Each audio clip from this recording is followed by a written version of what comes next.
ఆ జగన్మోహన్ రెడ్డి మళ్ళీ లబ్ధిదారుల కాడింటి 2-3 రకాలు చేసి ఒకరి దగ్గర నుండి 50,000 ఒకరి దగ్గర నుండి 1,00,000 ఇట్లా రకరకాలుగా డబ్బులు వసూలు చేసినాడు. పోనీ వసూలు చేసినా కానీ వాళ్ళకు కేటాయించిన ఇళ్ళు వాళ్ళకు కేటాయించిన ఇళ్లను ఇవ్వడంలో నిర్లక్ష్యంగా వ్యవహరించినటువంటి పరిస్థితి.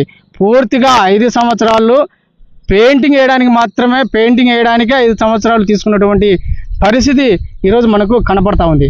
కాబట్టి ఇప్పటికైనా కానీ ఈ కూటమి ప్రభుత్వం స్పందించాల్సినటువంటి అవసరం ఉంది. ఇప్పటికైనా కానీ చంద్రబాబు నాయుడు మన రాష్ట్ర ముఖ్యమంత్రి గారు ఇప్పటికైనా ఈ ఇండ్ల పైన, ఈ అర్హులైన లబ్ధిదారుల పైన ఇప్పటికైనా కానీ స్పందించాల్సిన అవసరం ఉందని చెప్పేసి ఈ సందర్భంగా మేము డిమాండ్ చేస్తున్నాం.